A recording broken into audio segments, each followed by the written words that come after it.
So recently there have been some major changes to Snapchat ads. iOS 14.5 is going to drastically affect how we advertise, how we drive traffic to our stores. So what I'm going to be showing you is how to create a campaign, how to launch ad sets, and actually target the right metrics so you still get a really good result. And the most important thing here is having the right type of content. So getting the right kinds of videos created of your product being used by an influencer. This is going to drastically affect the cost per click, the click-through rate. And I'm going to be showing you guys a little bit of how to manage the ads themselves after we get them up and after we launch them. So this is going to be a complete video tutorial. So sit tight. I'm going to go over the policy changes that have just been made right now. We're going to jump on the Snapchat ads website and then I will shift into creating the campaign. Hope you guys enjoyed the video. Drop a like if you get any value. Drop a subscribe if you're not already with the fam. I'll talk to you guys soon. Let's jump on my computer right now. So as you can see, as I promised you, we're in the Snapchat ads dashboard. This is where we're going to be able to create ads. At the top, it actually gives us the notification of this iOS 14 and 14.5 update changes. So what we're going to do is go to this resource hub so we can actually see what the changes are and how we can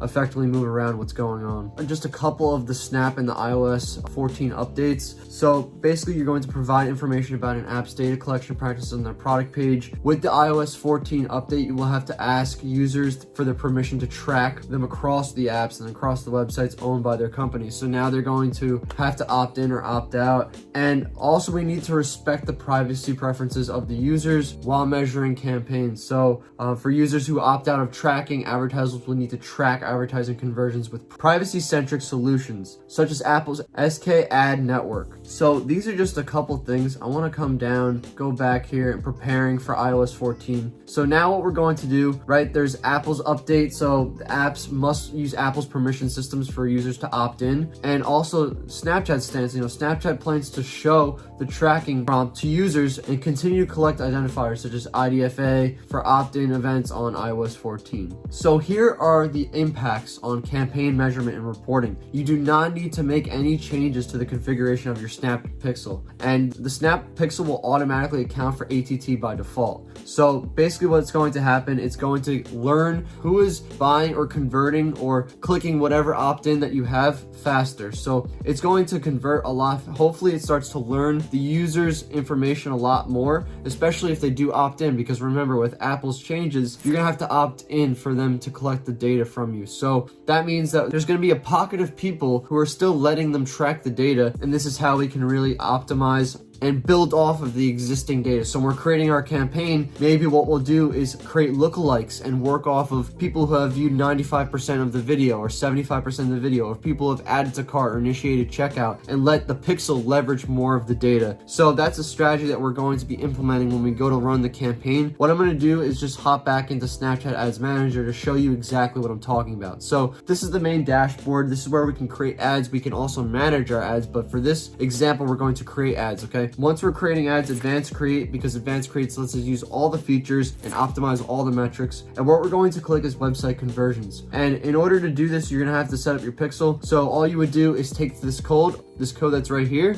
you would copy it, and then you would put it onto your Shopify account. You would do website conversions, right? And what I usually do is just name the campaign EPAC, or if you're targeting just US, you could name it US conversions. And then what you're going to do is let it do immediately, and then we can start to create ad sets. So now we're on to the ad set level, and this is where we're going to be able to target certain metrics. But the key here is to test only a certain amount of metrics per ad set. So we're going to test one interest per ad set and see which ad sets work the best. If they spend our profit margin and they don't make a sale, we're going to kill that individual ad set. But if it does make us the sale, then we can continue to scale it over a long period of time and start to burn out the ad set and make as much money from it as possible. And the goal here is to be constantly horizontally scaling, so testing more ad sets, and then also vertically scaling, increasing by maybe 25% every 2 days, 3 days, that it remains profitable. So that's what I would recommend doing, and that's just a conservative way of scaling. And also what I would say to name your ad set, just name it by what you're targeting. So we could do 8 US, then we could do 18 to 65,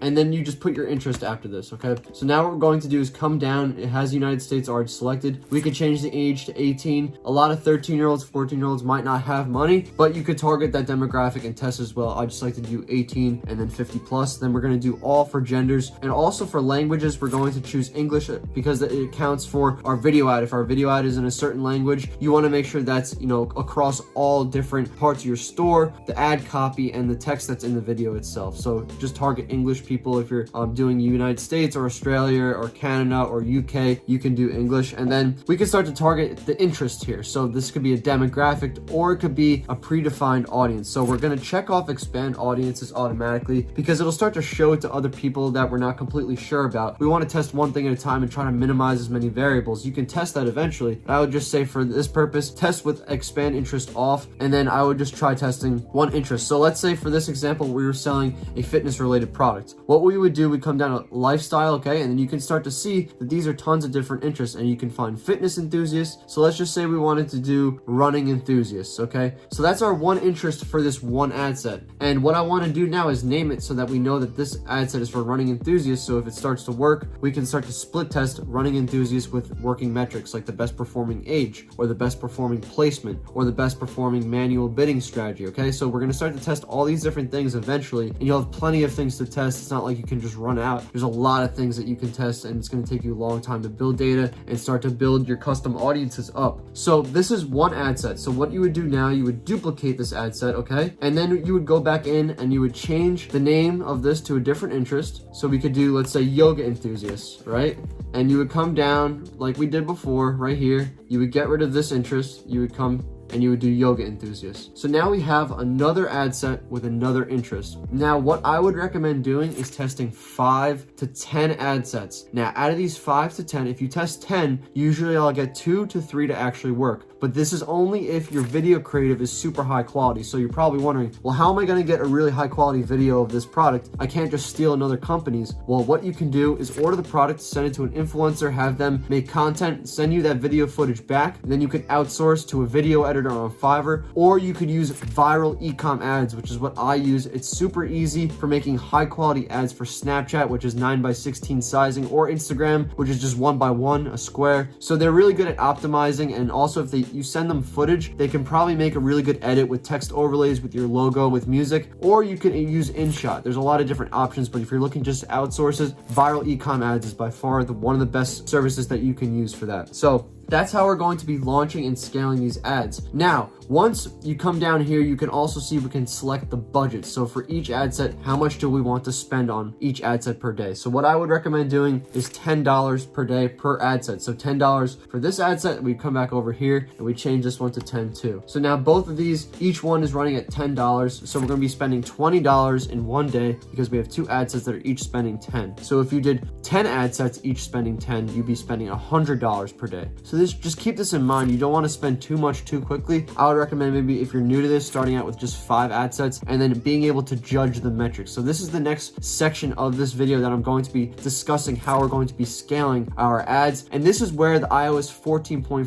update comes in, because this is just targeting this section of this video. So now we're going to go back over here. We're going to go to manage ads. So in order to manage your ads, we're going to have to set up columns. So you're going to click columns, and this is going to let us see how many people add to cart, how many people initiate checkout, and exactly what the cost per swipe up is, so we can see if our video ad is performing well or if it's our store that's not performing well. So you can start to, figure out what's going wrong if things are going wrong. So what you're going to do is come down to conversions, okay? Once you're at conversions, you can click total add to cart, okay? You're going to also do purchases. You're also going to do checkout started. You can do content views if you want. And then as I come down past here, we're going to look for cost per swipe up. We're also going to do purchase ROAS. Our ROAS is our return on ad spend. So what that means is how much we're spending and how much we're making back. So are we making 3 times our money, 4 times our money, 5 times our money? Normally what I'll see is like a 2 to 4 ROAS, or you can get certain ad sets that have a higher ROAS. I've had those before when they have a super low cost per swipe up, which means they're super cheap. They're getting shown to a lot of people for a cheap price. That means that the video ad is performing well. And in order to do that, you want to test multiple video ads. So I would test, 3, 4 different video variations, maybe a different first 5 seconds. And this is going to give you a better chance of being able to really scale. Hopefully that makes sense. But anyway, you're going to come down, and I also want to do this. I want to also do the share rate. I like to see how many people share it. And this is all really up to you. You can also do video plays at 75% and 50%, so you can start to make custom audiences and things like that. So that's what I would do for all this, guys. I think this is is pretty much good for our columns. And you can see on the side here, it says purchases, checkouts initiated, content views, and you hit save. So when you start running ads, you'll actually be able to see those metrics, how many people added to cart, and how many checkouts initiated you did get. So hopefully that makes sense. What you're going to do is let that campaign run for that day, right? So let's say you spend $100. You're going to let it run and spend $100, okay? And at that point, each ad set would have spent $10 if you're testing 10 ad sets. So after that, what you would do is say, okay, I'm almost at my break-even point, depending on what your profit margin is. So you have to figure out what your profit margin is after you build your store, after you import the product through a Burlo or Spocket or whatever you're doing to dropship. And if you guys are confused about that, just go check out my store building video and check out my faster shipping video that I just put out. It goes over exactly how to set up the store with fast shipping. So make sure you do that. Make sure your backend systems are good too. I like to mention that just because ads are good, but unless you're set up the right way, it's not going to work out. Also, if you guys have questions, you can also send me an Instagram message. So just do that down below. You can click my Instagram and go there. And also I post content daily, like tips and things like that. So just make sure you check that out. And if you guys want to talk directly with me, the fastest way to do that is just to book a call. You can book a strategy call with me and we're going to go over your store. We're going to diagnose your ads, figure out what's going wrong. If you're having problems with your content, you want to make higher quality content, I can help you with that too. So hopefully you enjoyed the video, guys. I want to make this value packed. I didn't want to make it too long because I know everyone's attention spans aren't that long. So if you're interested in more types of learning and coaching and things like that, definitely shoot me a message. I do have students. I'm looking to,